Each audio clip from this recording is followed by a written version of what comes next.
download ni kidogo. Inaniaje speed? Hiyo speed inashauri.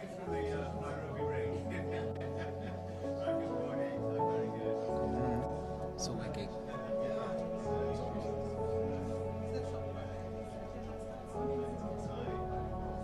so iko ni hii inacheza but ile ingine inacheza. So hii inaanga advert. Inaenda. Hiyo unaweza baki kwanza ukifanya job. Kiweka hizo.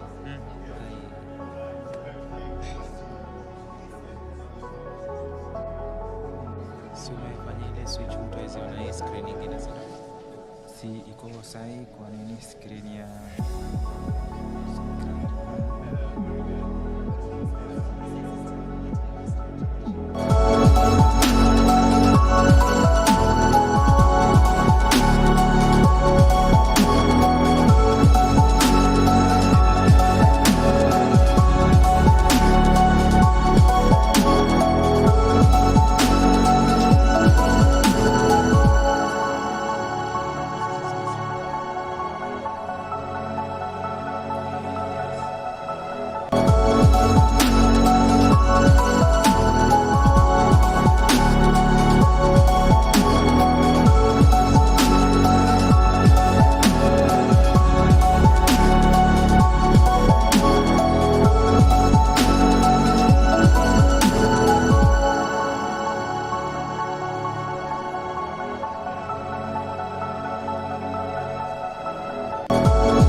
Hii ndogo sana.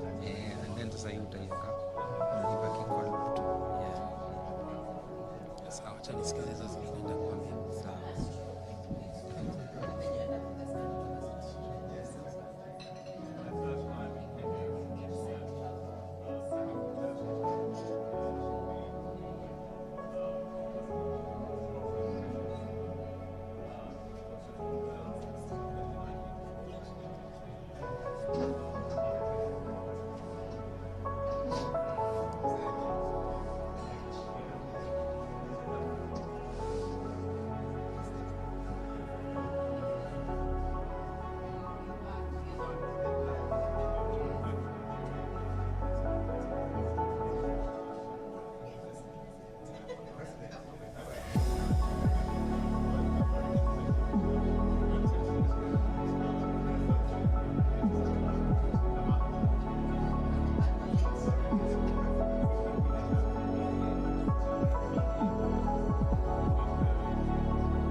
beginning of the event to launch the strategic plan for the Nairobi Center for International Arbitration.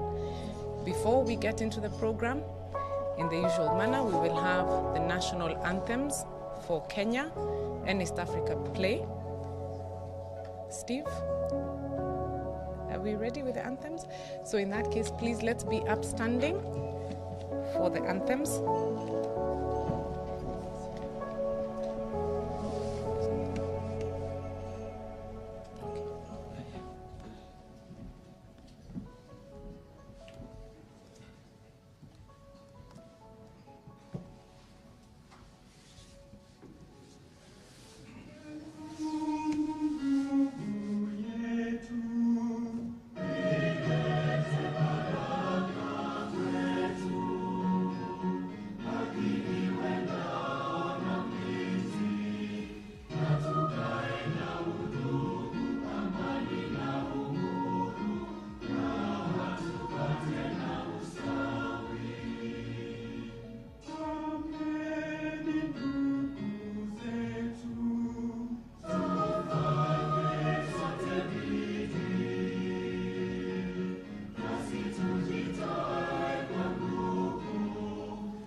Afrika Mashariki, tuwezeshe kuishi kwa amani, tutimize na malengo yetu.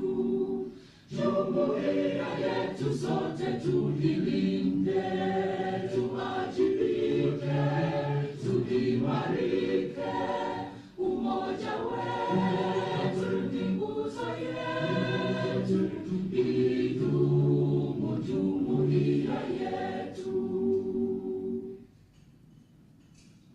Uzalendo pia mshikamano viwe msingi wa umoja wetu, na tulinde uhuru na amani, mila zetu na desturi zetu. Jumuiya yetu sote tulilinde, tuajibike, tuimarike, umoja wetu ni nguzo yetu, idumu jumuiya yetu.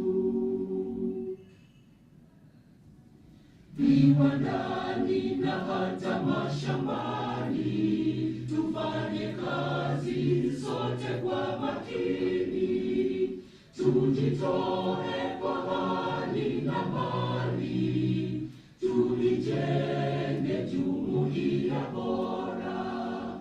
Jumuiya yetu sote tuilinde, tuajibike, tuimarike, umoja wetu ni nguzo yetu, idumu jumuiya yetu.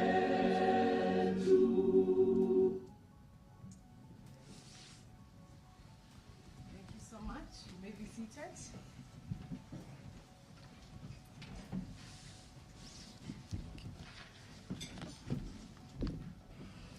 All right. Let me start off by acknowledging those that we also anticipate to join us, and then those present. The Honorable Attorney General, Justice Muturi, Principal Secretary, National Treasury and Economic Planning, Julius Muya, Solicitor General, Kennedy Ogeto, Principal Judge of the High Court of Kenya, Justice Ogola, Chairman Chairperson, and members of the Board of Directors of the Nairobi Center for International Arbitration, chief executives from private and public sector institutions, representatives of various government ministries, departments, and agencies, representatives from the private sector, representatives from professional membership bodies, members of the media, distinguished guests, ladies and gentlemen, good morning. My name is Kananu Mutea. I shall be taking us through these proceedings this morning, and I shall also offer the opening remarks. It gives me great pleasure to speak to you today on behalf of the NCIA to welcome you most cordially to the official launch of the NCIA's second strategic plan, which will cover the duration of 2022 to 2027. This event is the culmination of an enormous collective effort which began in 2013 when the Nairobi Center for International Arbitration Act was put in place. From the enactment, the center had its first board constituted, and I'm thankful to see some of the first board members are present with us here today. The board was constituted, the secretariat was staffed, and initial plans were laid. Many institutions and individuals contributed and continue to contribute in one form or another towards the NCIA's growth and continued impact in the execution of its mandate. I recognize and thank the Office of the Attorney General for the continued support, the judiciary for embracing alternative dispute resolution mechanisms, and the pronouncements that we've had, not just from the High Court, but the Court of Appeal and the Supreme Court, all of which legitimize the use of arbitration as a means of resolution of disputes. I thank the government agencies, private sector players, academic institutions, and all those who continue to look at resolving disputes through ADR. They say that he who cannot put his thoughts on ice should not enter into the heat of dispute. Ladies and gentlemen, in recent years, we have witnessed a growth in the use of ADR in resolving disputes. We have also seen a willingness by parties to spend time and money to settle their disputes privately with better control of the process. We have observed the ease with which parties appreciate the benefits of ADR, its adaptation and uptake of technology, its borderless nature, flexibility, and comparative privacy. Effective and proper use of ADR allows a society to thrive. And this is usually through investments, but it often starts by creating family capital, which then becomes commercial capital. It is as people feel safe that they invest and invest heavily with posterity in mind, and predictable dispute resolution mechanisms facilitate this.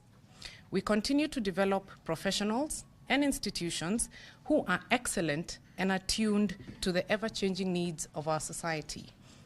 Even so, we still have a long way to go, and only through strategic planning, partnerships, and joint efforts will we be able to reach our goals. In this sense, I consider this launch of the second strategic plan as a critical part of the fourth industrial revolution that we find ourselves in. The pace of development, information sharing, demand for responsive solutions being greater than it has been in years before. Distinguished visitors, let me express on behalf of the NCIA our most sincere wish that you will join us in championing the merits and utility of effective dispute resolution in the creation of a predictable, safe, and reliable system within and without our borders. Let us together redefine combat. It doesn't always have to be attrition. With these remarks, let me say karibuni sana to the launch of the NCIA strategic plan, and I look forward to great engagement with you all as we navigate our program.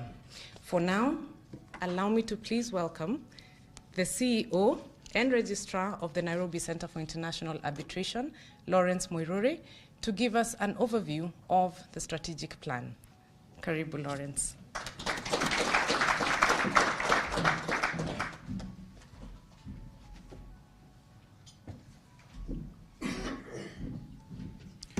Thank you very much, Director Kananu, for your introduction.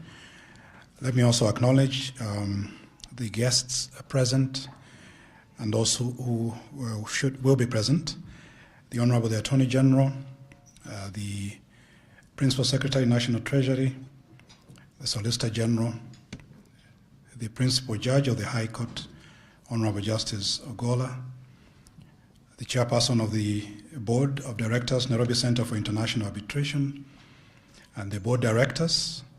I also see present with us former directors of the board. All protocols observed. Ladies and gentlemen, good morning. It's indeed a great pleasure to have you join us in unveiling our second cycle of the strategic plan for the year 2022, running to the year 2027. The structure of my brief presentation will be screened. I will briefly describe how we have gotten where we are, do a bit of an introduction, a background, stepping back to where we are coming from, a vision, a mission, cover a bit of the strategic themes and core values, then look into the future in terms of the organization structure, address financing, and then conclude. Before I do, we are reminded that the successes of yesterday may not be the same for tomorrow. And so we begin with the understanding that although the last 5 years have been led by a strategic plan, it really was an enterprise to the unknown. We were charting waters that haven't been charted before, at least as a jurisdiction. Being the premier institution for administered dispute resolution, we in 2013, as the director has mentioned, were given an act of parliament, and we are asked to develop a center. We have looked back into that process, which then has informed us as we look forward to the changing environment, both globally, regionally, and our own national domestic environment. So just to give an overview, we are called on to engage in a participatory process that engages both internal and external stakeholders. As mentioned, the NCIA is an enterprise partnership between the private sector and the public sector. We are seeking to build an institution that addresses the needs of dispute resolution users, both in the private and public sector. For that purpose, throughout the process of development of this plan, we have engaged both internal and external stakeholders in a process of developing the strategy which we are sharing or hoping to unveil today. That process has covered an entire year, and this day then marks the culmination of the views which some of you who are here have engaged in, interacted with us, and finally then we have composed the document that you're holding today. So by way of introduction, we did have a strategic plan from the year 2017, 2022. This plan was basically focused on first establishing a center, as I have mentioned before. With this, we did establish rules for arbitration, rules for mediation. We did also develop a secretariat, and with that we have been, in the last 5 years, rolling out the services of the center.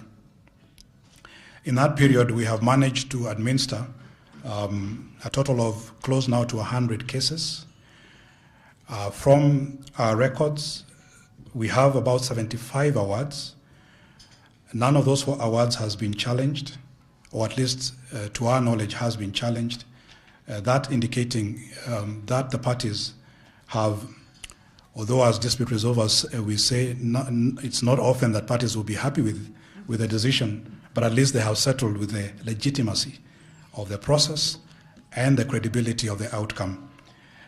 In that period also, we have launched a process of training, which has been ongoing, mediators and arbitrators. We acknowledge that as a center in Africa, we do not have the luxury of merely concentrating on the business of resolution of disputes, but also attending to the need of building capacity and awareness in our own area. And so that also happened during the first cycle of the strategic plan. As we shift and transit to the second strategic plan, the focus is to catalyze a business-wise culture, which is focused on a long-term growth and sustainability. As both local, regional, and global users of these services engage with centers globally, one of the things they are looking to is reputation, longevity, and reliability. So this strategic plan is positioned to catapult us into a place of not only growth, but also sustainability, winning us from reliance on the sources of revenue as we have them today, and developing a commercial sense to the center. So the Nairobi Center for International Arbitration was established by an Act of Parliament, Act number 26 of 2013. The principal purpose was to promote international commercial arbitration and other forms of dispute resolution mechanisms. It therefore does offer a neutral venue for the conduct of international arbitration, with a commitment to providing institutional support to the arbitral process. Presently, we cater for domestic arbitration and other forms of resolution as mediation and adjudication, in addition to the international arbitration and mediation that we are also conducting. So then, what are the main pillars of this strategy? Our vision is to be the premier center of choice for alternative dispute resolution. Our mission is to be recognized as a center for international commercial arbitration and alternative dispute resolution through provision of quality and innovative processes, admitting that we exist in a dynamic environment that is changing. The needs of the consumer are constantly changing, and therefore engaging in innovation even of the services that we render. The strategic direction, of course, is therefore geared towards that vision to be the premier center, undergirded by a desire, at least in the next 5 years, to grow towards growth and sustainability. This will be anchored on 3 pillars. The first one being promotion and administration of ADR services. For those who are keen on nuances, we have adapted arbitration into that definition. For those who split the definitions, it will be promotion and administration of arbitration and ADR services. The second pillar is digitalization and automation of ADR services. The COVID period has taught us that doing ADR as we have known it in the past may not be ideal for the future. We have adapted not only the hybrid, but almost heading towards the entirely virtual provision of services. And we have seen the benefits of this. We believe the future of ADR is automation, and so we are investing a large part of our policy, at least one pillar, towards growing digitalization and automation of these services. That means end-to-end services, from the point of time of request to the filing of documents, to engagement with tribunals, to interaction with the center, giving the option to users to do this virtually. And then organizational growth and sustainability to ensure and guarantee a reputation and longevity to grow revenues that will sustain the existence of the center into the future. This, of course, is undergirded by values which have not changed from the first plan into this plan. That's fairness and impartiality, confidentiality, integrity, efficiency, and effectiveness in the delivery of our services. Now, in terms of representation of these 3 pillars, what informed the pillars? We, of course, were aware of the fragmentation of approaches to the practice of ADR. Whether you speak about mediation, arbitration, adjudication, and that this is not just nationally, but also globally. If we think about the trends that are now being adapted with the incoming of the Singapore Convention on Mediation, the globe is adapting methods of dispute resolution which were not previously as popular as arbitration has been, and the others have played, so to speak, a second fiddle to arbitration. We are addressing that fragmentation and bringing about a harmonized approach in the industry, in the practice, so that these different fields can be speaking to one another. And therefore, one of the pillars is intended to address the fragmentation.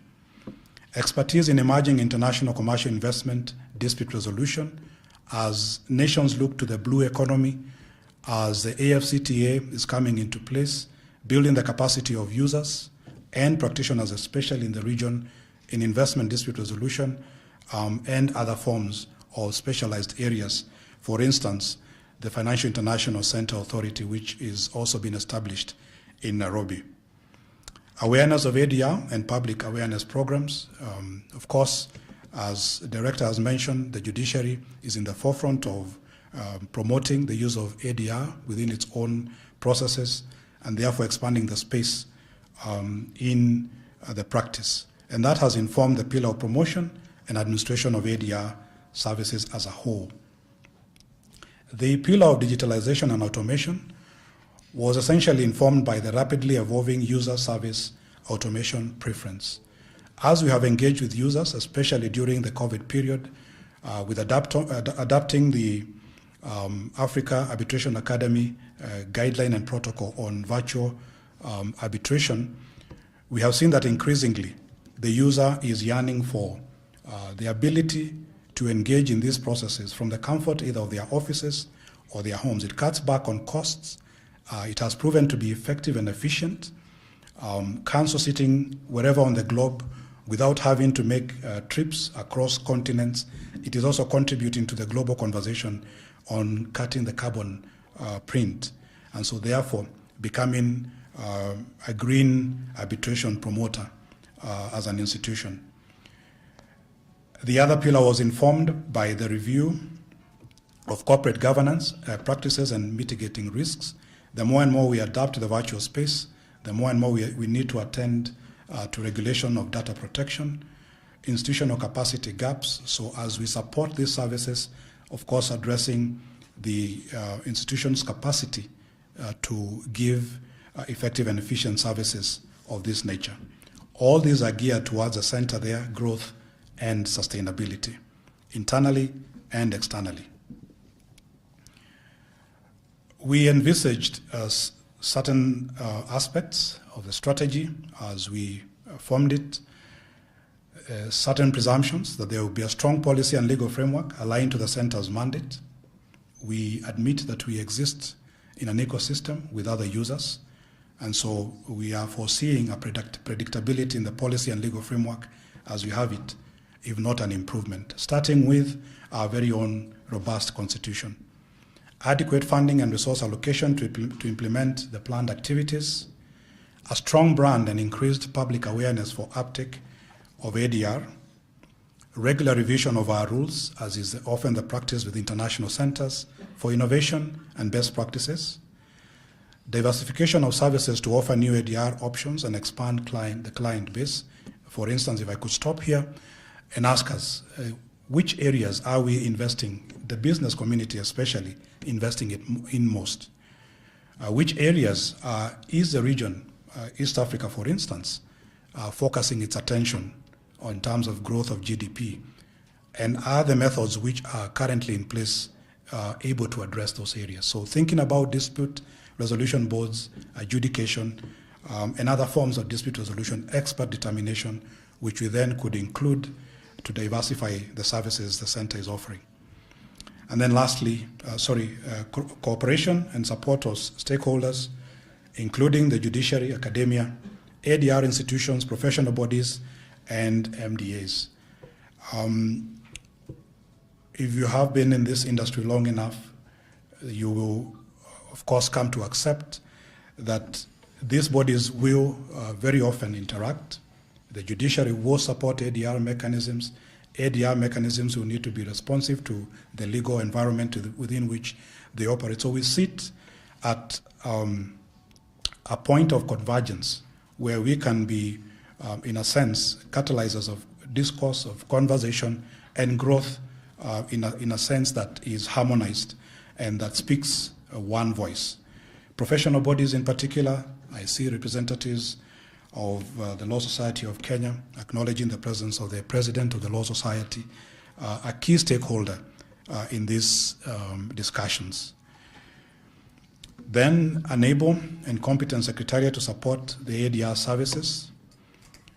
We presently do have staff not only trained locally, that's nationally, but also internationally. Speaking of the case management department, with staff drawn from expertise and exposure from the University of Miami, University of Aberdeen, where they have gained exposure, training, and experience in international arbitration, oil and gas and energy, and seek to expand the capacity of the center to offer cutting-edge services to our customers. I've spoken to digitalization and automation of the business processes, and then an enabling environment that is characterized by teamwork. To enable us do that, of course, it requires that we also address an efficient structure, and that is, of course, divided into those three directorates, as you'll see them in your document: Directorate of Corporate Services, Corporate Planning and Business Development, Case Management, which is a core business of the center, research and training. Again, building on an evidence-based, data-based approach to our work, responding to the changes and innovation using data and research.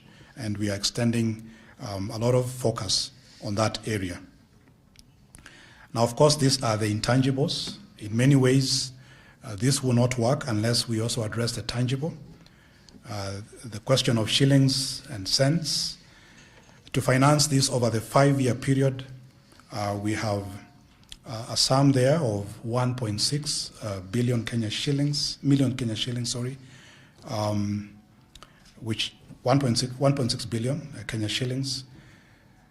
Anticipated resource inflow is 1.194, which therefore creates a resource gap of 0.462 million.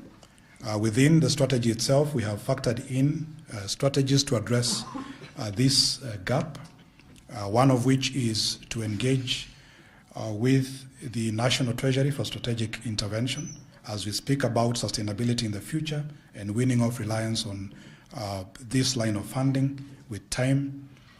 Service diversification and awareness creation plan and execution. I am pleased to see that the chair of the steering committee on the national ADR policy is present with us. Areas in which we seek to expand and grow the industry globally within the country. Strategic funding engagement with development partners and private sector. As I said, this is an enterprise between the public and private sector.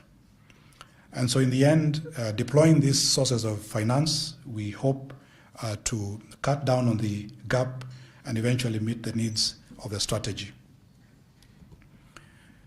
In conclusion, we therefore commit to ensure a stringent financial discipline in the utilization of these finances or resources, undertaking proper budgeting, and strictly adhering to budgeting and eliminating wastage. We pass on the benefit to the user, including as we deploy innovative features in the services that we will be rendering.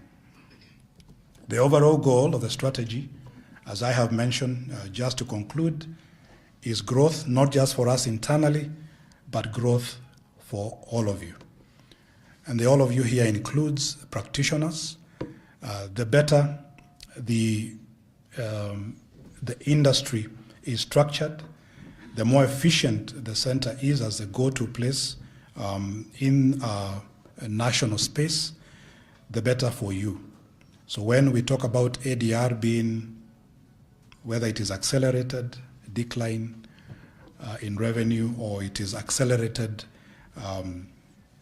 whatever acronym you use after that, In the end, we see that the more and more we are able to run our disputes efficiently, the more and more we can commoditize, not just address ADR as a dispute resolution solution, but actually also form it as an industry, which is exportable, an industry that is going to create more opportunities for you and I. The key strategic objectives are optimizing capacity for growth and sustainability, to maximize internal efficiencies and process improvement, sound governance culture and quality assurance, diversification of external funding and resourcing, a big one on own fund generation towards sustainability, implementation of a sound supply operational management systems, and strengthening the center's audit and risk management framework to support the initiatives that we hope to roll out as soon as you allow us to do so today. And with that, let me thank you for listening.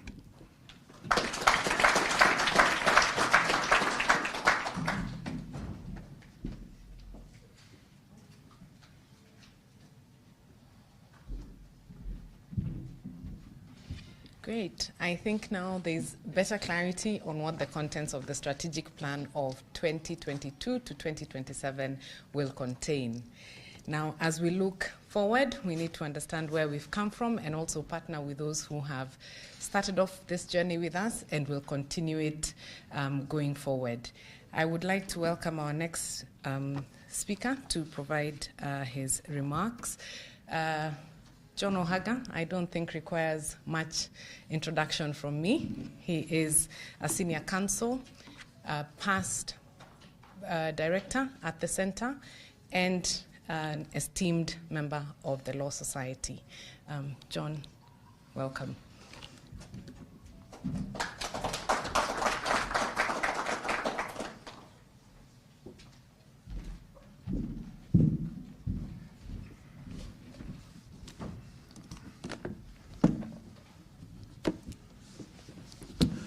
Thank you very much, Kananu. Good morning. My Lord, Mr. Justice Eric Ogola, Jacqueline Uyuyo Githinji, Chair of the NCIA Board of Directors, the rest of the Board of Directors of the Nairobi Center for International Arbitration, my friend Lawrence Mweruri, CEO of the center, Helen Namisi. Sorry, I should have moved on next to my president of the Law Society of Kenya, Eric Theuri, and Deputy President Faith Odhiambo. Welcome.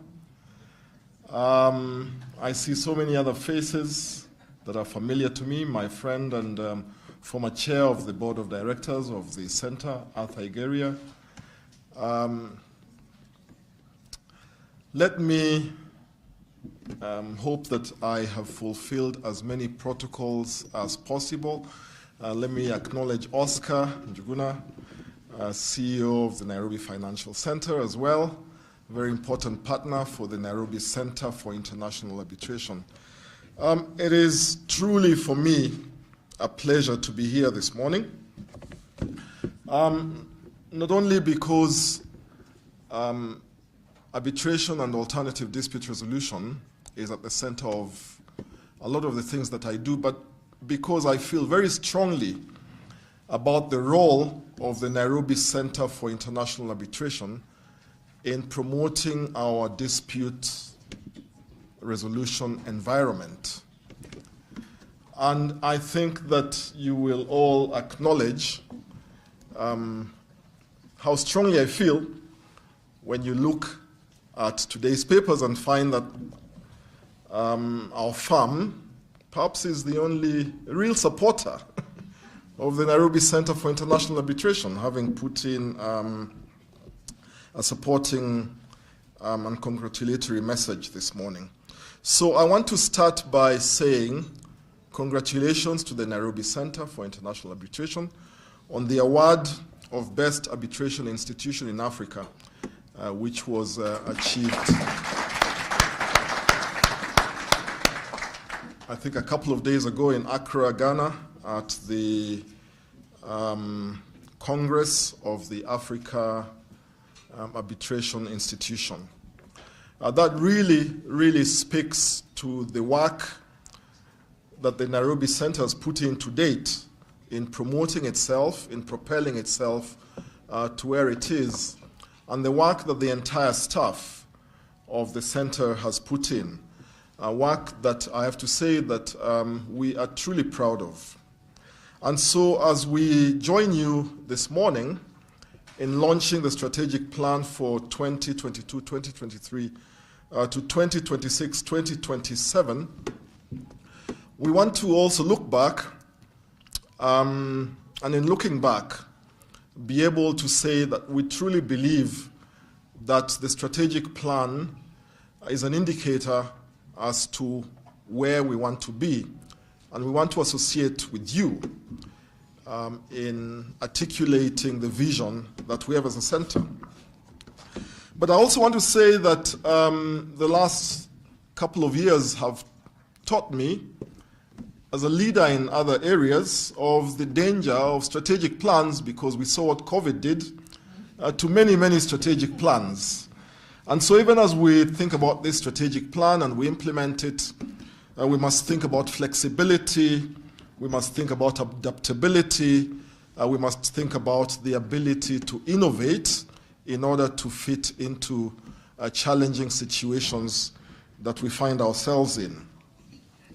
I also think about the Nairobi Center for International Arbitration's role as set out in the Act, the Establishing Act, and I ask myself the question whether we have remained true to that, those objectives, and I think that we truly have.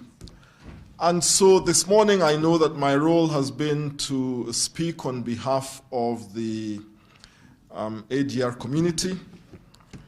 And in speaking on behalf of the ADR community, my foundation obviously is Article 159, which establishes and gives us an equal footing, I think, with other forms of dispute resolution, which have traditionally been recognized, such as litigation principally, but also mediation, conciliation, and so on and so forth.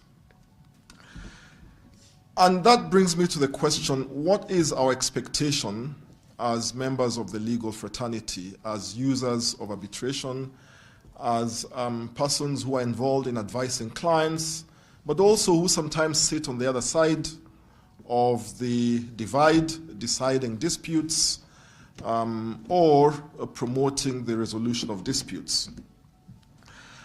Our expectation is that the Nairobi Center, as the statutory body, will continue to remain the foremost articulator of the vision that we have in establishing our dispute resolution framework. We want to continue to partner with the Nairobi Center for International Arbitration, and I say this as convener of the ADR Committee of the Law Society, and I say this in the full confidence that my president will agree with my remarks, because when I send him my report of my committee, I expect that it will come back with all the boxes ticked and no red lines. So, Mr. President, I'm articulating the views and expectations of your members. But also, I want to take this opportunity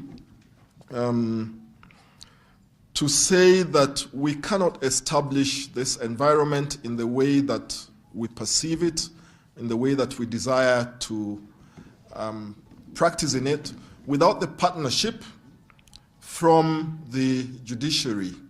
And I'm really pleased to see that we have the principal judge of the High Court in charge of the Family Division, Mr. Eric Ogola, this morning, because I was just having a chat with him as we were waiting and casting our eyes back to the journey that we have undertaken since the inception of the court-annexed mediation program, all the obstacles that we saw along the way, but the way in which we have also been able to overcome those obstacles, which has been the result of a real laser focus by the judiciary in establishing mediation and in promoting mediation.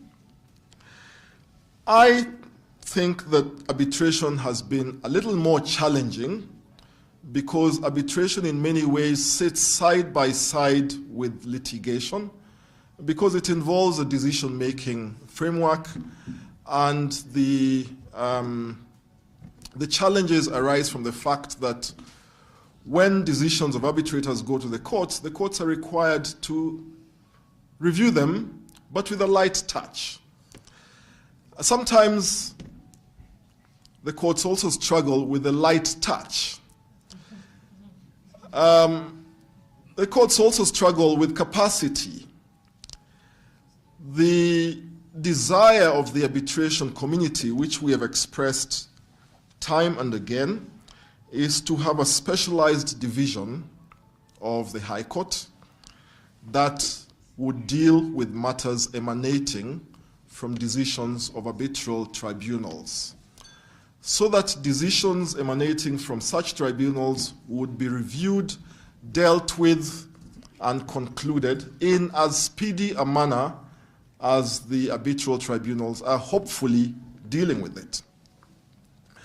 I am pleased to observe that the Supreme Court in Geochem versus Kenya Bureau of Standards has said, please don't come back to us in relation to matters relating to arbitration. And that really should be the pointer as to where we would like, or the attitude that we would like the judiciary to take. And not to say don't come to us, but to say when you do come to us, this is what you should expect from us: a certainty, uniformity of jurisprudence, the factors that would be taken into consideration. And in the same way that we have specialized courts dealing with the environment and land, labor relations, and so on and so forth, we would hope that you would find it in your capacity to establish in the commercial division a specialized bench of 2 or 3 judges to whom decisions from arbitral tribunals would go. And hopefully this is something, Justice Ogola, that we can pursue with you.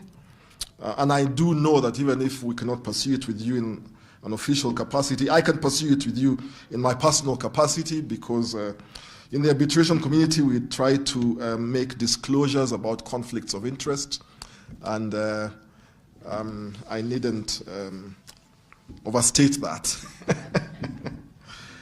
I also want to speak very briefly about legislative reform, because legislative reform is an area in which I'm intimately familiar, having been appointed by the Honorable the Attorney General Emeritus to lead the task force that was established to review our ADR environment.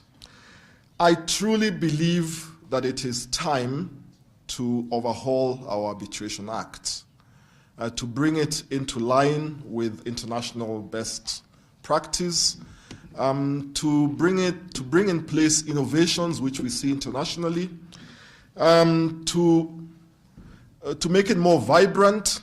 And when I say more vibrant, I'm thinking about innovations such as third-party funding, for instance, which would enable our people to access tribunals through perhaps even the Hustler Fund or other such such funding initiatives, because arbitration is not cheap. It isn't, the entry point is not just the amount that we pay as court fees when we go to court. There is a slightly higher entry cost. Sometimes that entry cost needs to be met by a third party who has assessed your claim, been able to hopefully assure him or herself of success and can get the benefit of the award that you would potentially derive from the arbitrator and is willing to invest. These are investment opportunities which I'm sure that the Nairobi Financial Center would be very familiar with and would support. And so these are innovations that I think that we should begin to think about. And if we do have the opportunity to relook at the Act again, it would be my position that we do need a complete overhaul. Ladies and gentlemen, it is not my day today. I just thought I would make a few remarks just to get us thinking about where we should be going, what we should be doing side by side with implementing the strategic plan, and what the role of the Nairobi Center should be in shaping that environment in order to meet the needs and aspirations of the users of the ADR fraternity. So thank you very much for your attention, thank you for your time, and I wish you all the best. Thank you.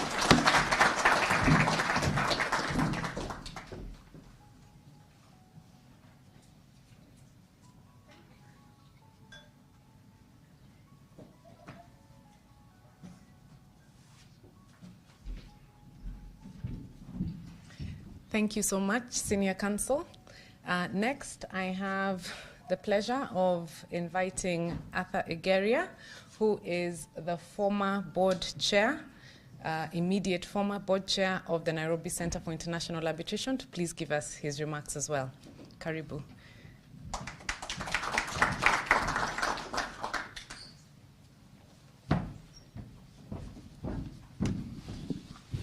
Thank you very much. To learned colleagues, Your Lordship, Justice Gola, Chair of the NCIA, Jackie, my good friend Jerry Washira, who's here, I believe in a personal, official capacity as representative, Helen, my president. You know, when you get to a certain stage in life and you realize that all these dignitaries you're introducing are otherwise personal friends, and you don't know whether to call them by their first names or their nicknames, which sometimes roll off your tongue very quickly, then you realize you have been around. But first of all, I want to say thank you very much, Lawrence, CEO of the NCIA, for this invitation. We were the first board of the NCIA, and I must admit that when we came in, we were rather green, because we were all coming in as legal practitioners and practitioners in alternative dispute resolution in different capacities. And a number of us had been members of boards, but not many of us had been. So we did a lot of learning, and thanks to the structures that were created and we participated in creating, we taught ourselves a lot, and we also benchmarked with other arbitral centers, and we learned a lot about how to be board members and how to be effective. And I can say with confidence that we were fairly professional in the way we conducted our affairs. I'm happy to know that we did not have any disputes amongst ourselves that required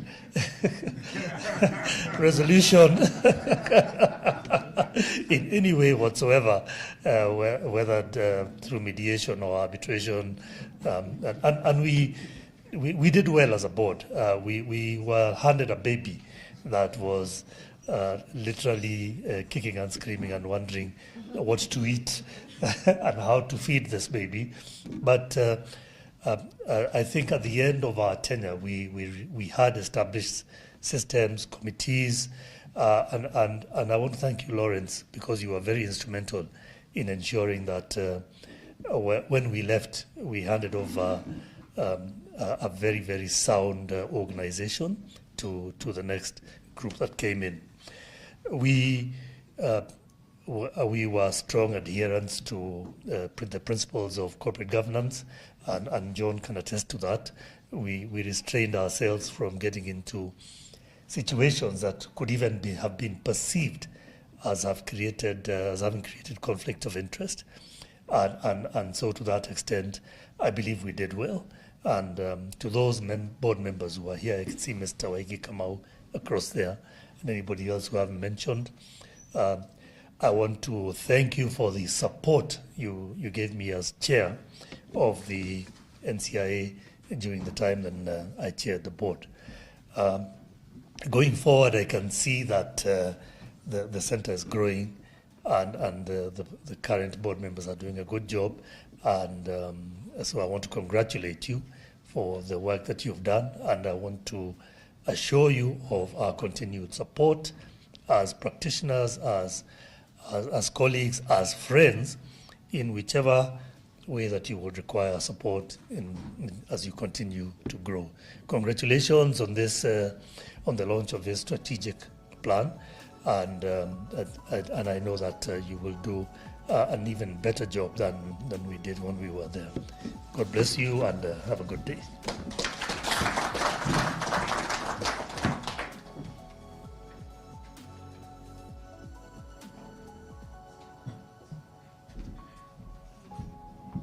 Thank you so much.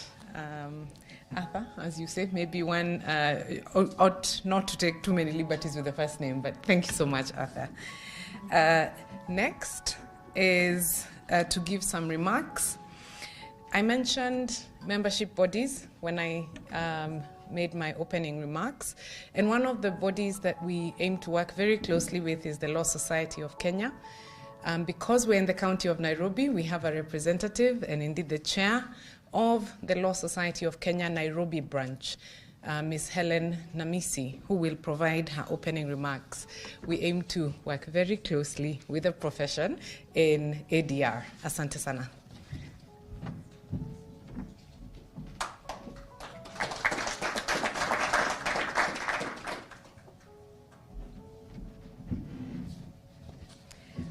My Lord, the Principal Judge of the High Court, Chairperson of the Nairobi Center for International Arbitration, let me just do government style and say all protocols observed, because there are very many senior people in the room. Good morning. Ordinarily, when I know the President of the LSK and the Vice President have been invited, I don't prepare remarks because I stick to my lane. But I was very surprised when I saw my name on the program, so I had to quickly jot down something. So you'll be very pleased to know that it's very short.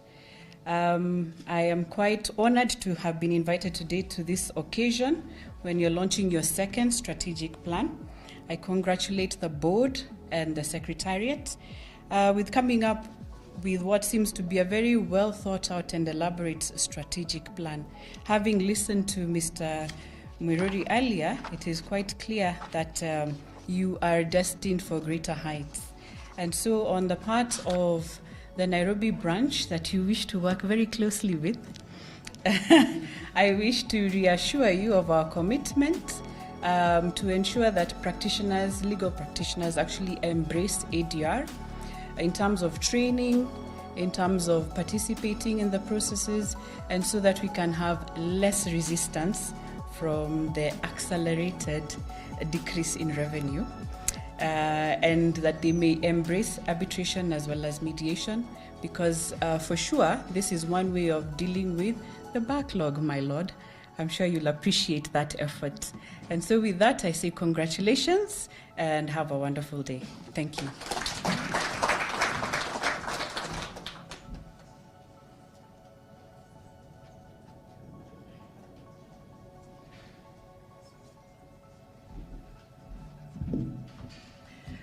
Yes, Helen, I see you keep your promises. That was indeed short. Please allow me to recognize the Deputy Solicitor General, Jerry Washira, who joined us. I know that there had been a bit of a hold-up at the AG's office. I think there's a fire burning. But Karibu Sana, she will be representing the Office of the Attorney General in our deliberations. Next, let me introduce our President of the legal fraternity, Eric Theuri, who will perhaps chart the path even better for ADR and its uptake within the membership of the Law Society. Karibu, Eric.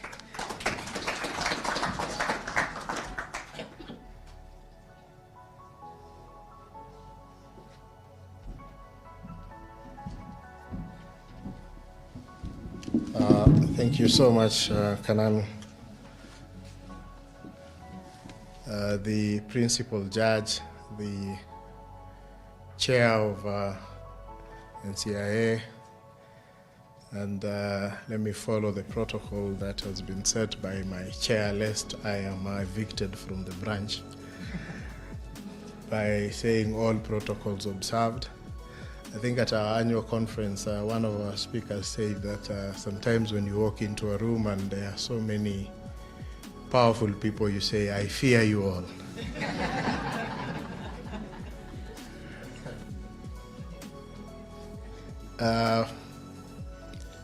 Before I make my remarks, you know, when you voted me into office, you also gave me a spouse. So let me invite the Vice President of the Law Society to at least say hi to you so that we maintain harmony at the Law Society. Faith, please come up and say.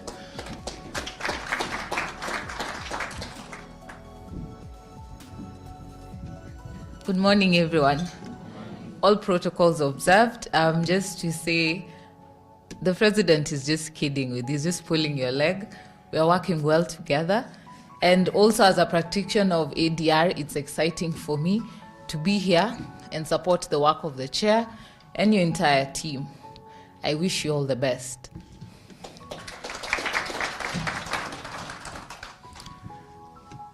When the former chair of the senior Arthur was talking, he mentioned the fact that there was no conflict in his board, and I thought, you know, this is such a sort of I don't want to use that word, but ideally, and the center is supposed to promote dispute resolution. So we want disputes, eh? So Jacqueline, please, ensure that we get some disputes. And I say this tongue in check because I know what senior counsel went through when he attempted to resolve some disputes. But that is where we've come from. On behalf of the Law Society, allow me to take this opportunity. Let me also recognize the presence of one of my council members, Mr. Mora Kabata. He's just walking in, is the convener of the public interest litigation. So if you are looking for anyone to throw stones at for this meeting starting late, he's the one you should direct your stones at.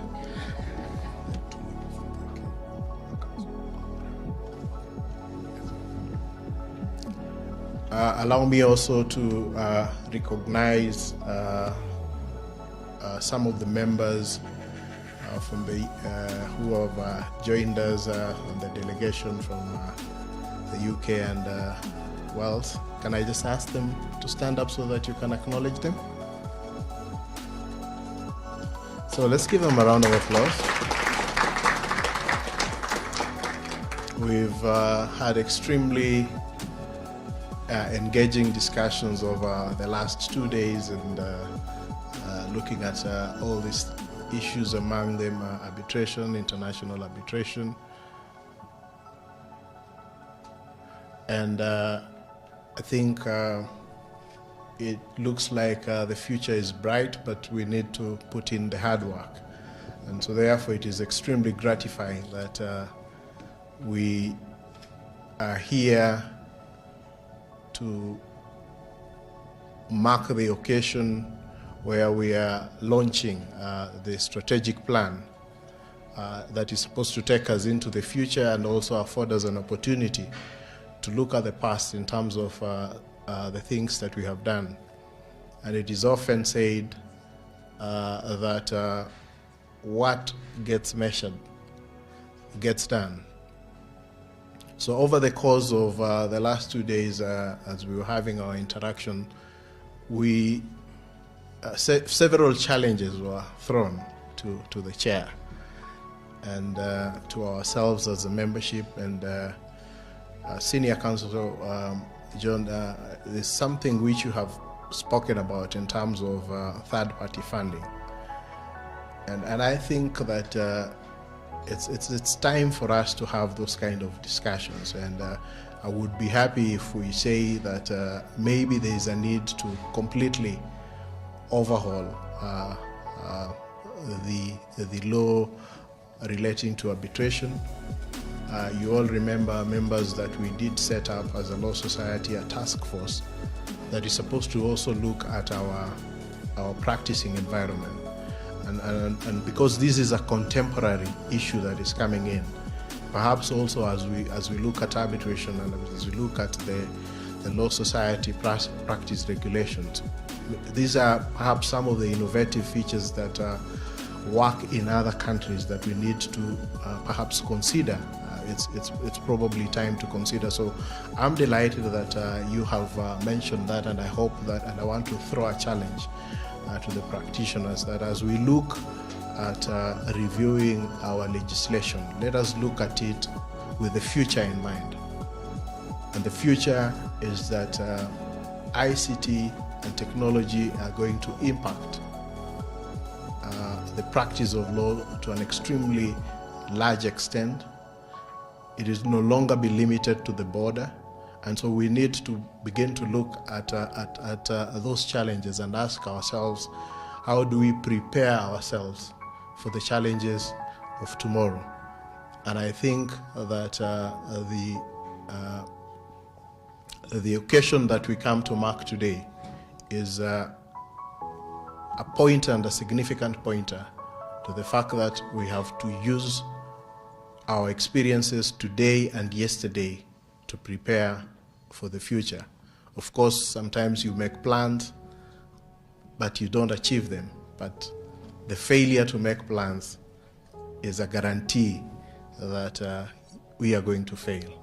So I just want to take this opportunity to congratulate the team that has put in what I am sure were long hours to develop the strategic plan, and to let you know that you have a willing partner in the law society, and we are going to work together to ensure that we make Kenya the preferred destination for dispute resolution. So congratulations and all the best.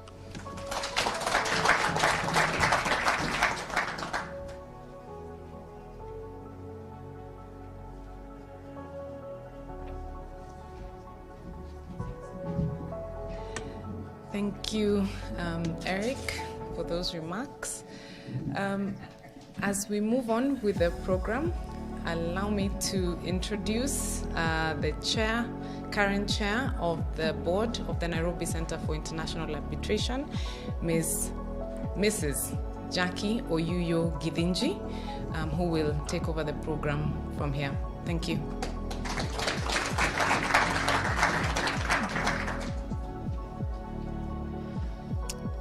We are very lucky on our table to have had the principal judge present, because he was able to very quickly mediate a budding dispute between myself and the members of the Law Society for having started a fire that could only be quelled by the Honorable the Attorney General, who was supposed to be here with us this morning.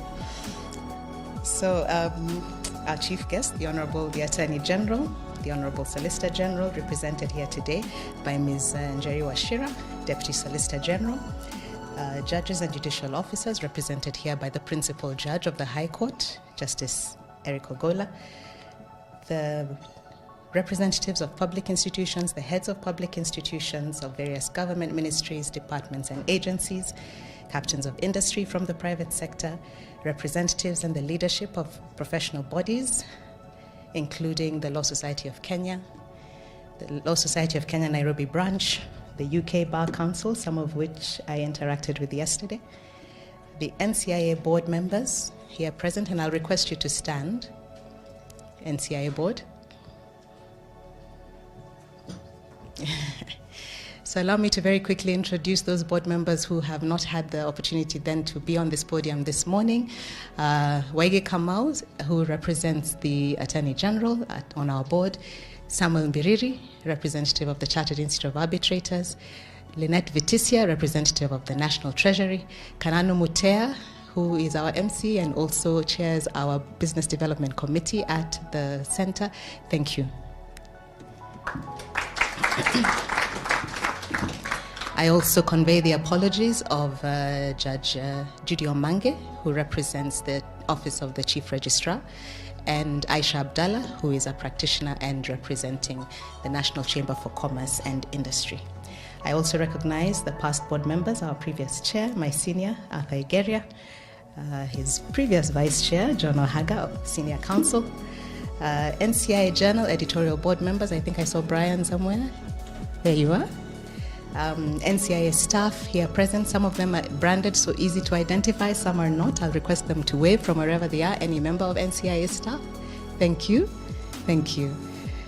Members of the Fourth Estate and media partners, distinguished guests, all protocols observed. Ladies and gentlemen, I think it's still safe to say good morning. It is my singular privilege to welcome you all as we witness the launch of the Nairobi Center for International Arbitration Strategic Plan for the 5 years beginning July 2022 to June 2027. Ladies and gentlemen, the Center has built on the foundational lessons learned during the implementation of our inaugural strategic plan that carried our aspirations for that period, June 2017 to July 2022. This next phase plan is the outcome of extensive consultations between the Center and its necessarily broad range of stakeholders. I have had the privilege of straddling both plans. And as we celebrate this significant milestone, I am glad to confirm that the Center held both formal and informal consultations, which culminated in 2 stakeholder validation engagement fora on the 7th of September 2022 and on the 21st of September 2022, during which we obtained and incorporated an inclusive range of views from our stakeholders prior to proceeding with this launch. As we begin this second cycle of our strategic journey, having just recently retired the first cycle, we recognize the importance of planning, aligning, and measuring performance as critical success factors, of course necessarily building in the resilience that we have had to learn courtesy of the pandemic and what it can do in terms of scuttling plans. The Center will continue to deepen our strengths, expand our reach, and build our capacity for incremental and sustainable revenue generation. As we share with our stakeholders a clear line of sight of the results to be achieved and how they are going to be achieved, we remain committed to continuous scrutiny for continuous improvement. With increased trade in our national, regional, and global markets, alternative dispute resolution mechanisms will play an increasingly pivotal role in ensuring a conducive environment for business and building confidence in investors, thus driving economic growth and national development. In other words, enabling business. This strategic plan takes advantage of a host of opportunities presented both domestically and across the continent and the globe to foster effective dispute resolution of commercial disputes and thus facilitate the ease of doing business. This will have the added advantage of attracting investment in and conduct of financial and related activities in Kenya. Ladies and gentlemen, this strategic plan focuses on various key result areas as have been elucidated by the registrar, which will enable the Center to realize its vision, its mission, and its strategic mandate. In developing the plan, the Center has taken cognizance of emerging issues affecting local, regional, and international practice, challenges faced in the greater adoption of ADR mechanisms in settling both domestic and international commercial disputes, as well as the opportunities presented by those challenges and emerging issues. We therefore anticipate that these strategies and objectives will increase access and adoption of ADR mechanisms in settling of disputes while ensuring affordability, availability, and accessibility, access to justice. We are confident that this strategic plan will yield improved performance in the overall service delivery of the Center to its stakeholders and consequently become a world-class alternative dispute resolution center that is increasingly recognized and valued by disputants and the ADR community both locally and internationally. Indeed, our growing recognition as a quality center was recently affirmed by the center's recognition as Arbitral Institution of the Year at the African Arbitration Association Awards held in Accra, Ghana on 5th November 2022. The launch of this strategic plan will no doubt link our mission, our vision, our strategy to our day-to-day operations and spur the growth and adoption of ADR mechanisms in dispute resolution, both locally and globally. So shukran, ladies and gentlemen, for joining us this morning. It is now my singular pleasure to welcome the Principal Judge of the High Court, the Honorable Justice Eric Ogola, to make his remarks. Thank you.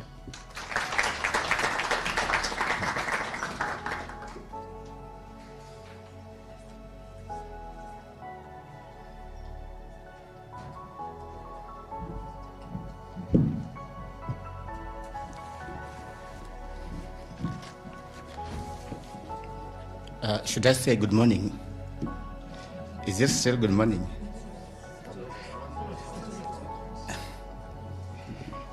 Good afternoon. I think I'm privileged to appear before this honorable congregation. I represent the Chief Justice who was invited to this ceremony, but is not able to attend because she's out of the country. Before I read her speech, I also want to make my observations because I'm also part of this team. I am myself a mediator, and I've been through this journey. Mr. Lawrence can tell that I'm part of this team. Mr. Haga can tell that I'm part of this team. A number of you can also tell that I am part of this team. And if there's any doubt, I deal with these matters in court when they come. So I want to make some few remarks before I proceed.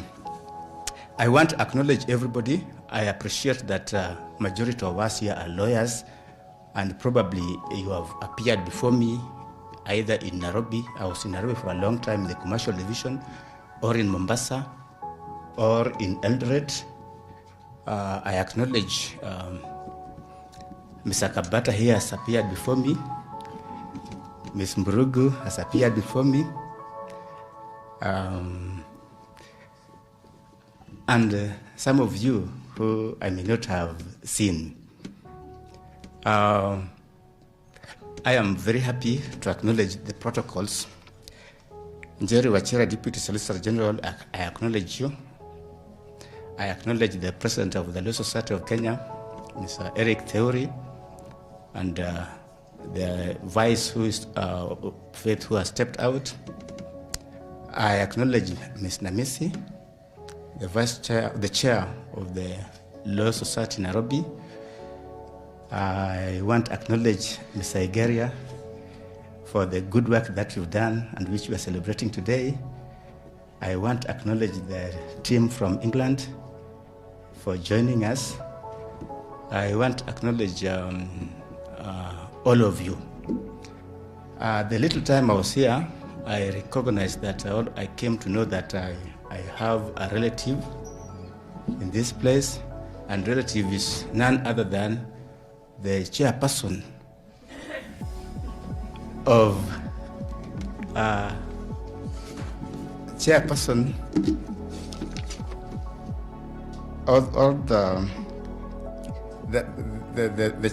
of the NCIA board, none other than Josephine Oyoyo Gidinji. She is my relative.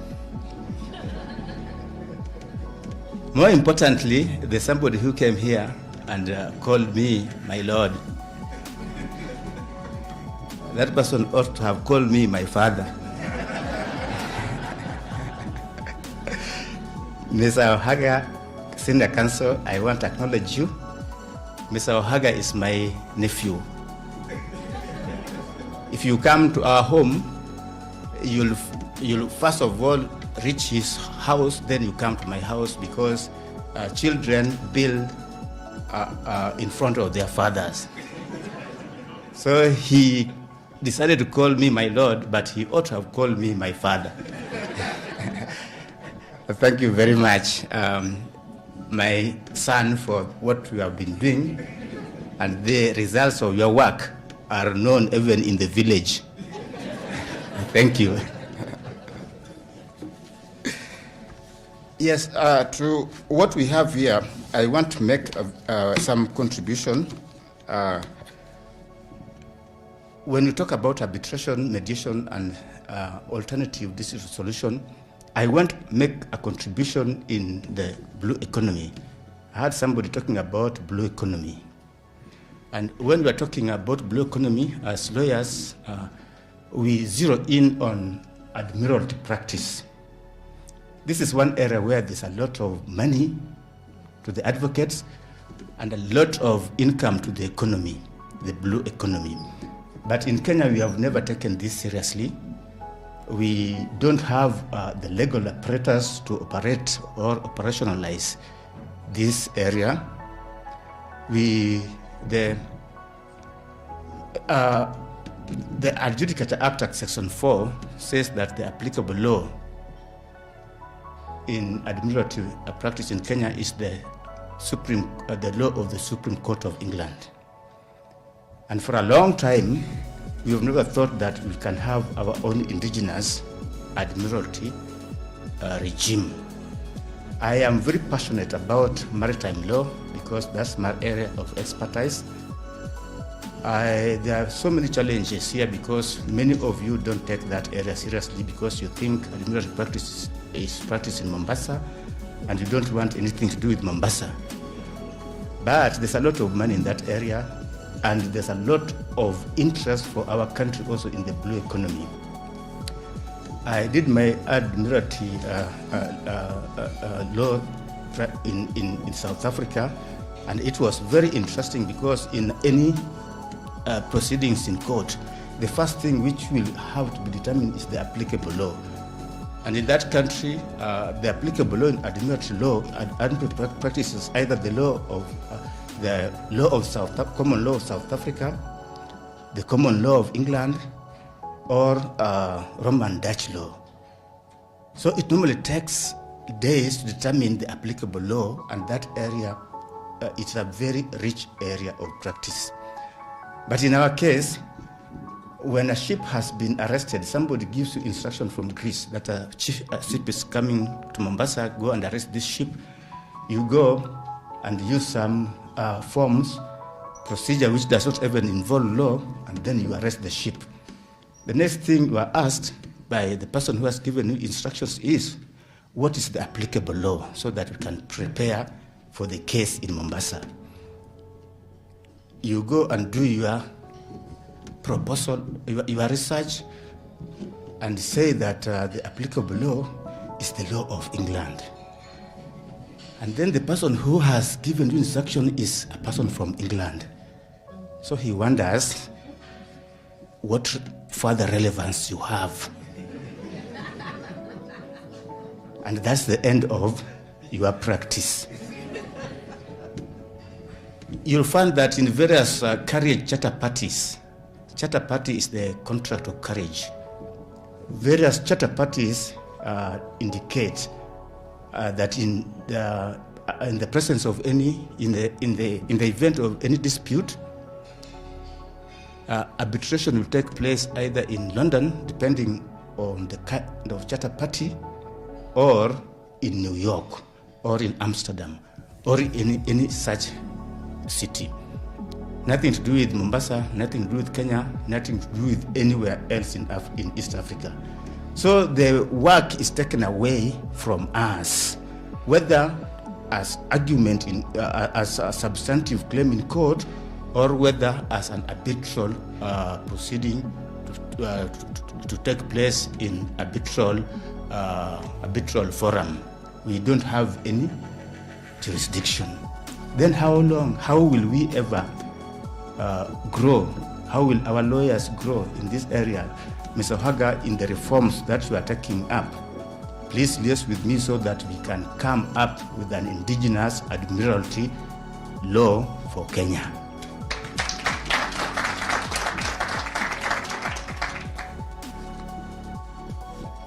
especially in the maritime field, you see, when you arrest a ship, demurrage charges for a ship alone could be in the region of 20 million Kenya shillings per day. And you probably arrest a ship because the crew are claiming maybe 60 million. So it will not be viable to entertain any legal proceedings. So normally what happens, the person who has been the owner of the ship will give a guarantee, and the ship will be let to go. And when the guarantee is given, the next thing is that we are going for arbitration.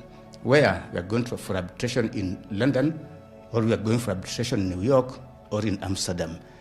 The Kenyan lawyer, that is the end of your practice. So let's look at that area. And by the way, it's a very, very, very rich area, which is good for our economy and also for us as practitioners. Thank you very much. Now I'll go to my instruction from the Chief Justice. I'll read verbatim what she has given me to read. Honorable Chief, this is the remarks by the Honorable Chief Justice Martha Koome, EGH, speech during the launch of the Nairobi Center for International Arbitration, NCIA, Strategic Plan 2022 to 2027 on 16th of November 2022 at Villa Rosa Kemskipi Hotel. The members of the Board of Directors of the Nairobi Center for International Arbitration,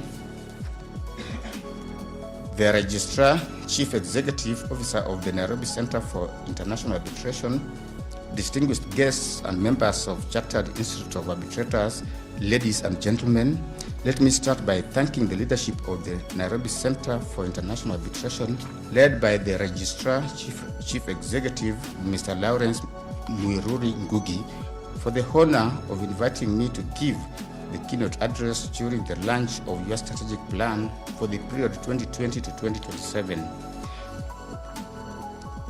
The National Center for International Arbitration is an institution whose performance is key to the goal of making Kenya a preferred destination for the resolution of international commercial disputes. I therefore laud and congratulate the Nairobi Center for International Arbitration for the launch of the institution's strategic plan 2022 to 2027. The plan provides an opportunity to strengthen the institution and enable it emerge as a center for excellence and the go-to place regionally and internationally for international commercial arbitrations. I believe that once implemented, the plan will reposition the institution as a leader in the field of dispute resolution both regionally and internationally. Its strategic directions and foresight will enable the institution to evolve to meet the challenges and opportunities presented by the current context in which it is operating. I am therefore certain the implementation of the plan will enhance the institution's performance capacity and thereby lead to its supporting the goal of making Nairobi the preferred financial center for our continent. I assure you of the support of the judiciary as you discharge and implement the plan. This we will do because one of the key pillars of the social transformation through access to justice, STAR's vision for the judiciary is the promotion of a multi-door approach to the resolution of disputes. We are keen to support the emergence of arbitration, mediation, alternative justice system as legitimate avenues for dispute resolution. We are doing this as a means of achieving the strategic outcome of expanding the doors of justice.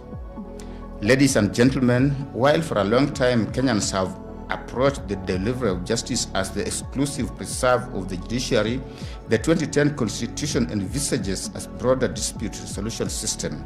Article 159, sub-article 2 of the Constitution points us to the possibility of open-ended pursuit of justice beyond the confines of state institutions.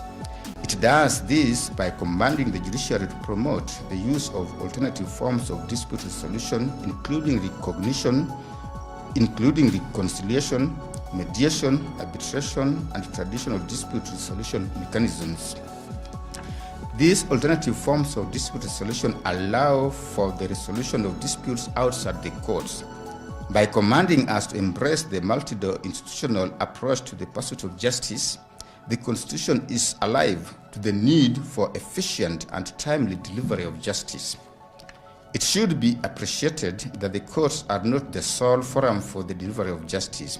It is in appreciation of this reality that one theorist of justice, Mark Galanta, has noted as follows, in quote, "Just as health is not found primarily in hospitals or knowledge in schools, so justice is not primarily to be found in official justice dispensing institutions." Ultimately, access to justice is not just a matter of bringing cases to court, but of enhancing the justice quality of the relations and transactions in which people are engaged, close quote.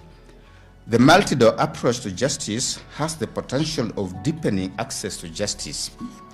The desirability and utility of this approach is that it has the potential to address the concerns around the cost-effectiveness and speed of delivery of justice. By channeling a significant number of disputes for resolution outside the courts, we will avoid the current problem of courts that are swamped and paralyzed with disputes that might be better resolved elsewhere.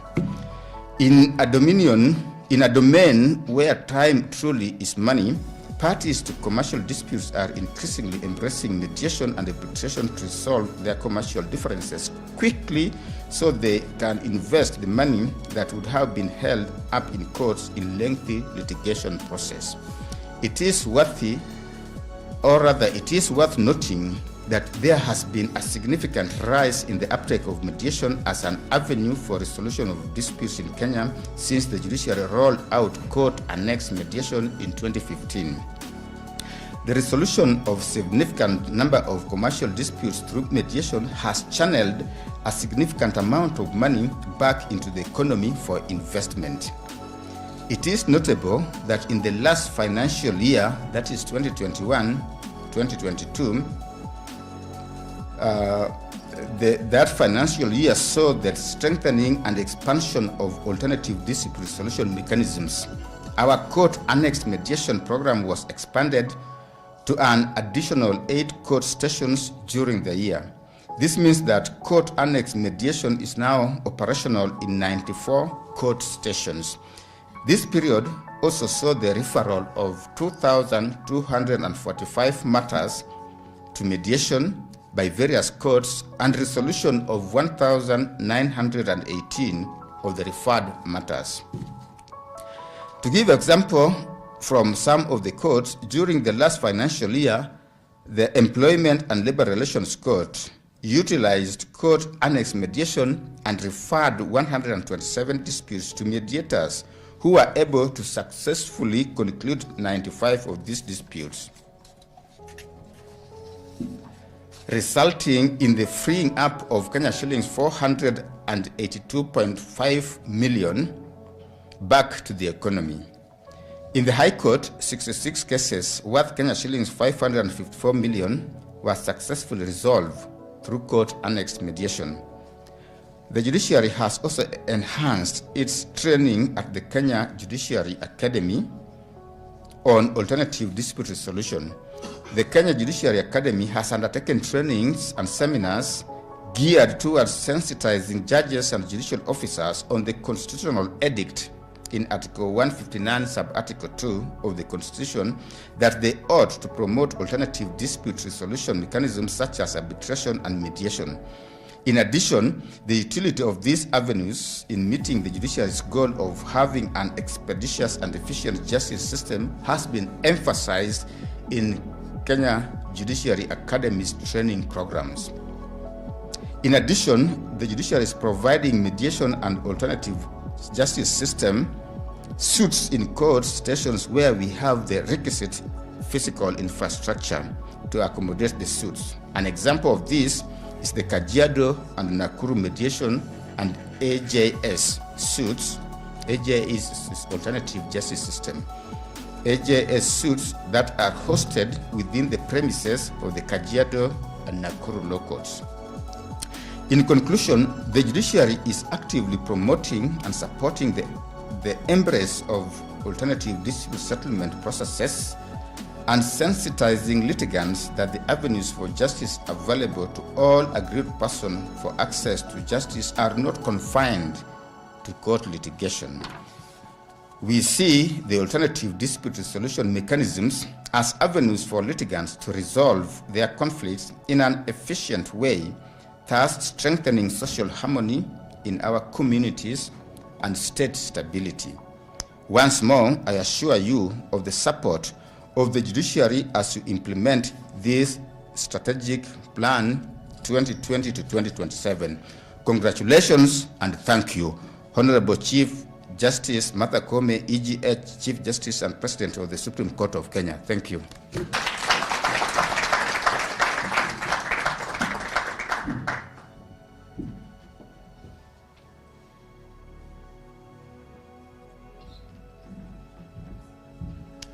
All right, representing the Honorable the Attorney General this afternoon, Ms. Njeri Wachira. Karibu.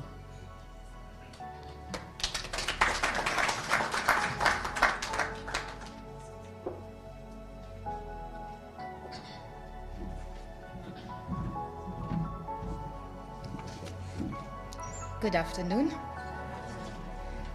As you have heard, my name is Njeri Wachira, and I'm representing the Honorable the Attorney General and the Solicitor General, who, as you know, and as I think somebody mentioned, were out burning fires. I had even been invited by the CEO to attend the meeting, but there was another fire which I was trying to put out, and I sent my representative here, but evidently my fire was smaller, and it was put aside. So. Well, allow me to start by addressing the Principal Judge of the High Court, Honorable Justice Eric Ogola,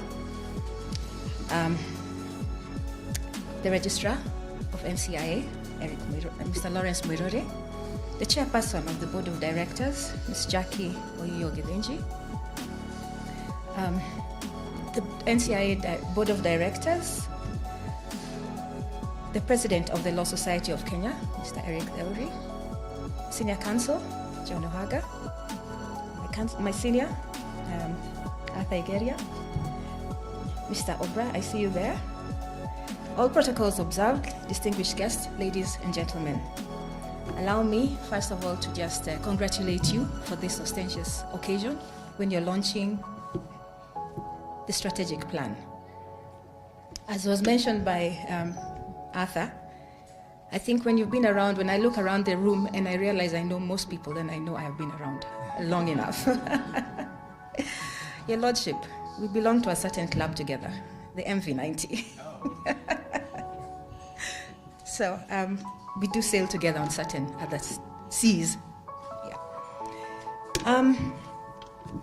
Senior Counsel, I heard you propose something very interesting about overhauling the Act, and would be very, very interested in participating in that. If you do find it fit to invite our office, we'd be very happy to join you.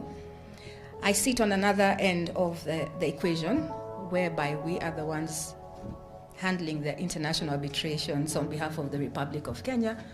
And as such, we feel the pinch. When you talk about third-party funding, we hold a different view. But it is all good, and we hope we can be able to work together. So without further ado, I know it's been a long morning. Allow me to read the statement of the Honorable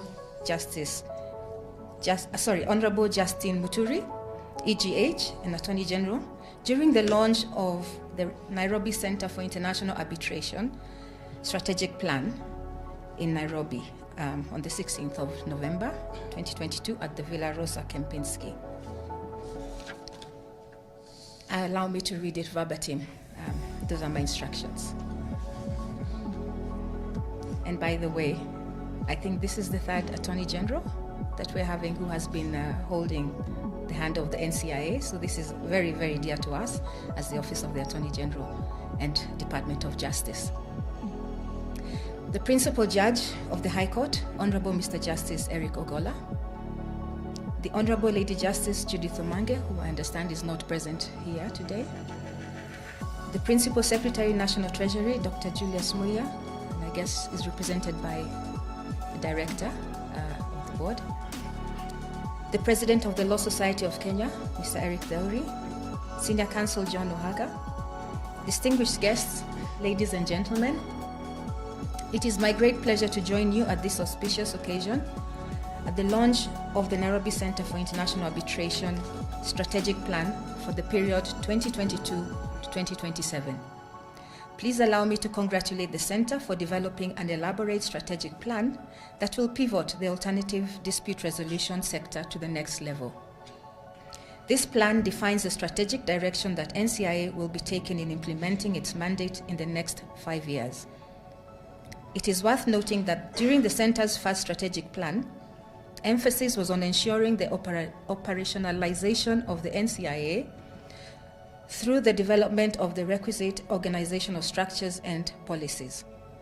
And much of this has been achieved amongst other successes. Thus, I am positive that this plan will reinforce the importance of alternative dispute resolution mechanisms as accepted forms of settling commercial disputes. Ladies and gentlemen, I am aware that this strategic plan is aligned to the key policy instruments of this country, namely the Vision 2030 and the third to fourth medium-term plan, MTP3, the Big Four Agenda, Africa's Agenda 2063, and the Sustainable Development Goals. This indeed is a clear demonstration that the Center is responsive to the dynamic changing needs of the society. I am pleased to note that the NCIA, having been established in 2013, has gained a reputation as a neutral venue for the conduct of international arbitration and other alternative dispute resolution services in the region. Nairobi, it must be emphasized, remains the default seat for the ancestral model arbitration law and the New York Convention on Recognition and Enforcement of Foreign Arbitral Awards. This is a very significant recognition upon which NCIA anchors its operations.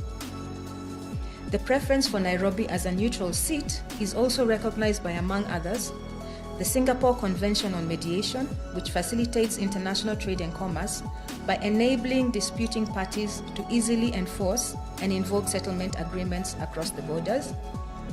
It is also recognized by the Agenda 2063 Continental Framework for Boosting Intra-Africa Trade, BIAT, which seeks at increasing volumes of trade within and across regional economic integration blocks. The preference is also recognized by the Africa Continental Free Trade Agreement, Single Continental Market for Goods and Services for 55 African economies. And finally, the Emerging Bilateral Trade and Investment Markets for Kenya within the Great Lakes region. These affirmations go a long way in supporting Kenya as a preferred investment destination globally.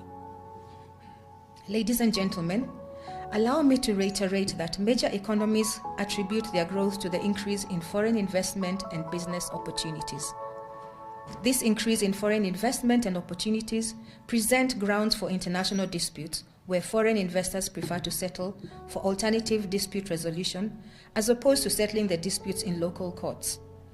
Perhaps due to the perception that dispute resolution through ADR is expedited and the settlement process tends to be amicable and not adversarial, thus fostering business relationships. It is in this regard that the Kenya government will continually take measures and implement reforms to attract foreign direct investments. It must be emphasized that while the economic activities of any nation are paramount to its successes, dispute resolution services are pivotal in ensuring that there is a conducive business environment for commerce to thrive. Therefore, the NCIA must pursue policy development and appropriate enforcement of contracts to ensure the optimal benefits are realized through the adoption of dispute resolution strategies that are prompt, prioritized, systematic, and cooperative, essentially making dispute resolution a key enabler for economic development. I am delighted to note that the NCIA has been recognized as a center of excellence, not only in the African region, but globally. Further to this, the center has also been designated as the China-Africa Joint Arbitration Center, where the CAJAC constitution and rules have already been developed and are being implemented.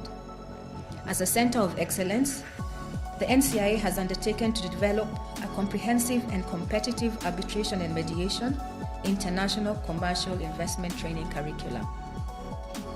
This global appreciation will enable NCIA take up other designations from different jurisdictions in recognition of its operations, while affirming Kenya as a preferred investment destination. Please allow me to congratulate the NCIA, which was recently recognized as the overall winner of the Arbitral Institution of the Year 2022 during the African Arbitration Association Awards held in Accra, Ghana at the beginning of this month. This award is a further confirmation that the Center has indeed aptly strategized on its mandate and priorities. Dear colleagues, it is important to note that adoption of alternative means of dispute resolution mechanisms as a mode of settling disputes can only be entrenched through stakeholder engagement, awareness creation, and the use of digital platforms for effective service delivery. I am aware that the NCIA has in this strategic plan prioritized 3 key results areas, namely promotion and administration of ADR services, digitalization and automation of cutting-edge ADR services, and organizational growth and sustainability. In the articulation and implementation of this strategic plan, NCIA will seek to adopt innovative strategies and innovative technologies while fostering collaboration at all levels. It is against this background, and borrowing heavily from lessons learned during the COVID-19 pandemic, which adversely affected the center's operations, that the NCIA has developed and implemented the online hearing guidelines as well as online ADR trainings. Aligned to this, NCIA seeks to leverage on technology to automate all its systems if necessary to facilitate efficiency and effectiveness in administration of services. It also seeks to undertake resource mobilization and revenue generation, which is critical to cushion the center against the budget cuts occasioned by the government's austerity measures. The strengthened financial mobilization and management will address some of the challenges that the center experiences, such as inadequate ICT infrastructure to guard against cybercrime and inherent ICT threats like leakage, data loss, and systems failure. The center is keenly following on the emerging legislation and regulatory framework on data and digital services. This is necessary as the failure or delays to seize the technological opportunities and upgrade technological facilities to especially support virtual hearings facilities could result in the center losing competitiveness to other ADR service providers. It is for these reasons that NCIA will continue to partner with other government agencies and donor partners in strategically positioning the center on the global market. Ladies and gentlemen, Kenya is on an upward economic trajectory and is witnessing increased economic activities through, in particular, the widespread infrastructure development and other Vision 2030 government projects, which act as a catalyst for commercial arbitration. The dynamics resulting from the Africa Continental Free Trade Agreement, AFCFTA, the emerging bilateral trade and investment markets for Kenya within the Great Lakes region, and the expanded East African community also present an opportunity to urgently prepare NCIA in anticipation of the key role it will be expected to play in mitigating commercial disputes. Ladies and gentlemen, I wish to reaffirm that the State Law Office will continue to provide public legal services and ensure promotion of a just, democratic, and corruption-free environment, and will clearly prioritize activities within the commercial justice sector in order to ensure that we can support an economy that is as vibrant and as robust as has been promised by His Excellency the President. The mandate of NCIA and that of other departments in the State Law Office are intrinsically tied together because we all exist to offer adjudicatory services to our clients, and as such, we have a lot in common. Collaboration between the NCIA and the Department of Justice will facilitate the creation of an environment that provides advisory services that articulate the realization of good governance, respect for the rule of law, and promotion of human rights and the upholding of ethics and integrity. The adoption of the National Action Plan on Business and Human Rights, Sessional Paper Number 3 of 2021, calls for the promotion of the alternative dispute resolution mechanisms to offer remedies for victims of corporate human rights abuses. These provisions are in tandem with the National ADR policy, which proposes a balanced coexistence of ADR and the court system, while maintaining the autonomy of ADR as an autonomous dispute resolution system. In so doing, it gives the public an opportunity to resolve disputes through means fashioned to respond to the real and practical world of sustainability. In implementing this strategic plan, I want to assure members of the NCIA board, management, staff, and all the stakeholders at large that my office will fully support the center to ensure it delivers on its mandate. In conclusion, I wish to note with satisfaction that the strategic plan provides for an effective monitoring and evaluation system, which will guide engaging the performance of the center and the impact of the implementation of the plan. Esteemed ladies and gentlemen, I want to thank the Board of Directors and management of the Nairobi Center for International Arbitration, all those who facilitated the development of the strategic plan, and all stakeholders who took part in the validation process during the development of the strategic plan. And with these few remarks, ladies and gentlemen, it is now my great pleasure and honor to declare the Nairobi Center for International Arbitration Strategic Plan 2022 to 2027 officially launched. Thank you.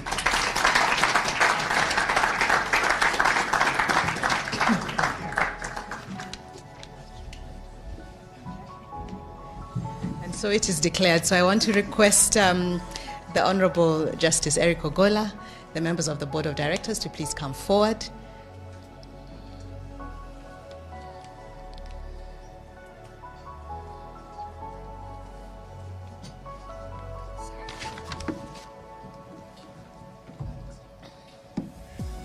And we stand guided by the Secretariat in terms of how we handle all the razzmatazz.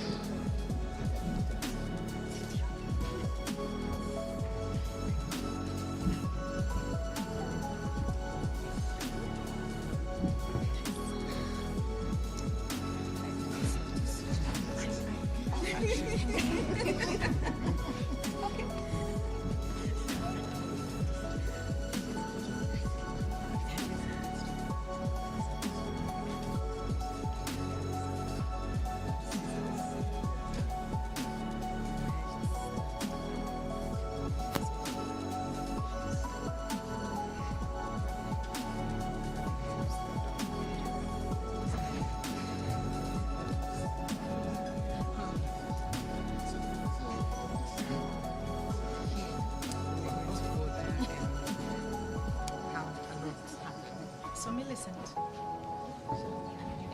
Okay. No, there's no step here. Oh, we have to go around. That way, yeah.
So we're going to get into the cake cutting, but first official launch aspect of it. I hope some of you can see from where you're seated.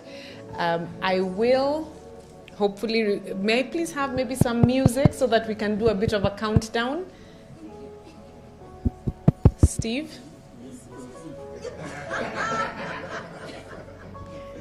Some music, please, so that we can do our countdown to the cutting of the ribbon.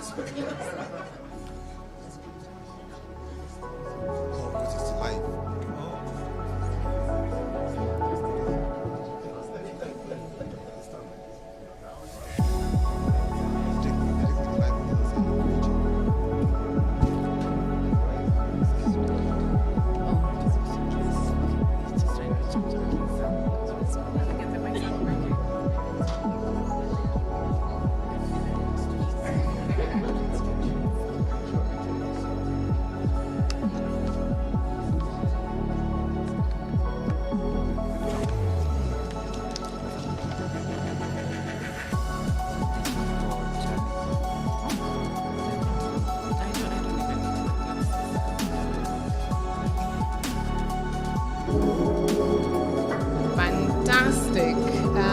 So 5, 4, 3, 2, and 1.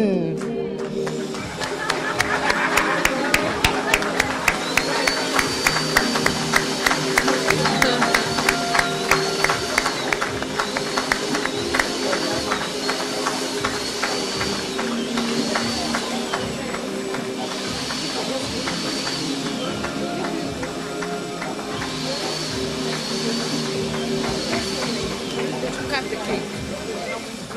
I can introduce you.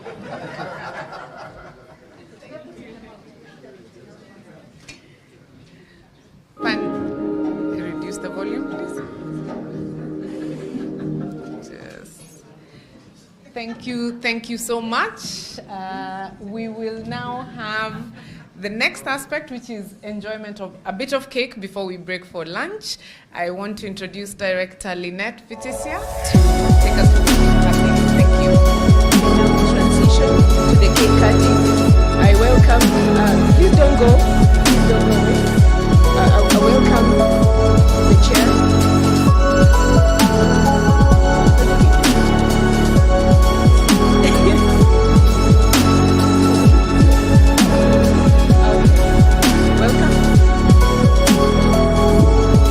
As now we have launched the strategic plan, whose goal is growth and prosperity.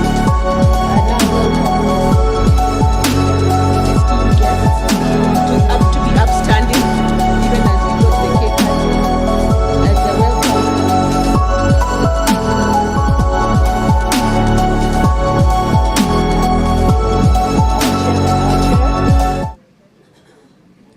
I welcome our chair to lead the process of cutting the cake. Please be upstanding, yeah. So that you can give a congratulatory message as we give a clap offering as they cut the cake.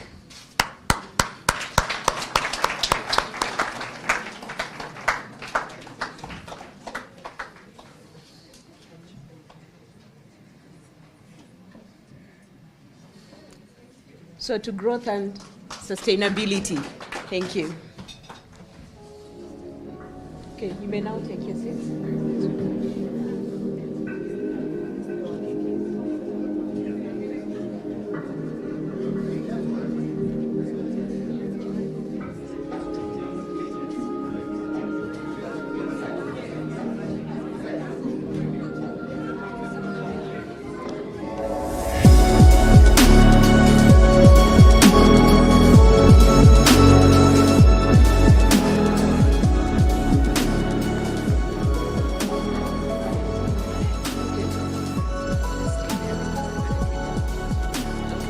You may resume your seats, please, as we get a piece of the cake.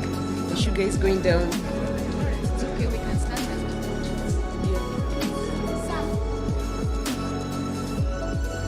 Kindly help us in serving the cake to the esteemed guests.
Thank you very much. My Lord, I think we have a dispute here. And I see there is enough women in ADR in the room, so they might resolve it, but we need interim orders first. I think all protocols have been observed, so there is nothing for me to observe. So that is a potential dispute. But before we do the vote of thanks, I see Millicent standing with a bag or two. So to be useful and not just do a vote of thanks, I think we can do a gifting first, chair, and then I'll come and thank all of you.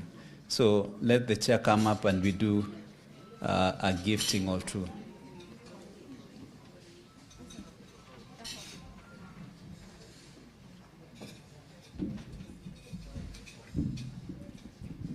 I was requesting disclosure of the items in the bag because I am aware that there are certain limits on gift acceptance policies. So may I have the gifts then for the respective recipients?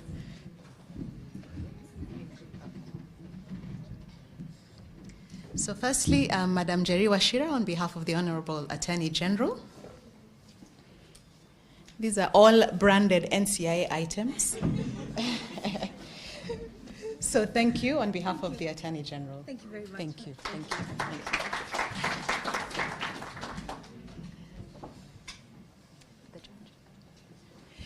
Principal Judge, Justice Eric Ogola.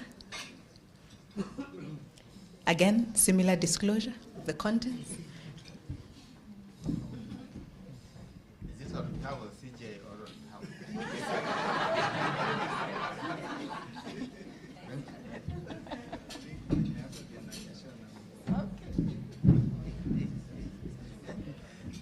Judge is asking whether the package is his or the CJ's. I think the one who is walking in the rain is the one who gets rained on, but you get to decide.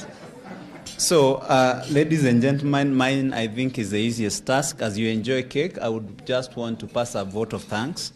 Firstly, to those guests who've joined us in one way or the other.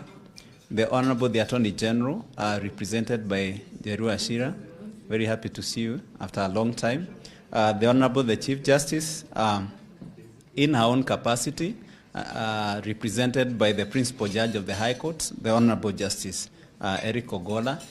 I would also want to recognize and appreciate our Chair, Jacqueline Oyuyo Gideji, and the entire board of NCIA, President of the Law Society of Kenya, Mr. Eric Theuri, Vice President, and the entire council. I saw Ochi somewhere. Yes, Ochi is also in the house. Helen Namisi, the Nairobi Law Society Board. I'd also want to appreciate our friends from the UK and Wales Bar. See a good gentleman we were in the Napana yesterday, and a few other friends that had joined us. Thank you very much for making time for this. Even in your tight schedule, I think you'll be leaving sometime today, but you also made time for this. I would also want to thank our CEO, Mr. Muirori, and your secretariat for making this possible. I know we are taking the photos and the glory, but there are people who are working behind the scenes, and we want to acknowledge and appreciate them for the good work they've done. Our partners in this launch, Mr. Ohaga said that he has taken out an advert to congratulate us, but he has gone beyond that. Triple OK has given a lot of support to NCIA for this launch, and take our thanks to the firm. We would also want to acknowledge, where is Kananu? Gekera and Badgama, the support that you've given for this launch, and we are grateful for that. The people in the media who are here covering, I think I've seen a mic. Is it KU? There is support that we've gotten from the media for doing this. I've also noted a gentleman who came into the room and kept quiet, the CEO of the Architectural Association of Kenya. Jacob, I saw you somewhere. Yes. Came in and sat somewhere in his usual character of being quiet. Thank you for the support in doing this. And indeed, everybody else who's come, I think there's very strong contingent from the State Law Office who are here as supporters of this. Thank you very much for this support.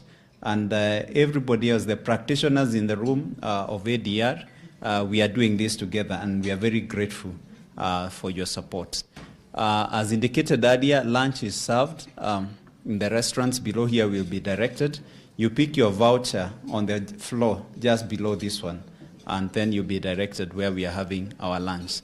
Otherwise, thank you very much, and I think I should get the heaviest clap because I've given people lunch. Thank you.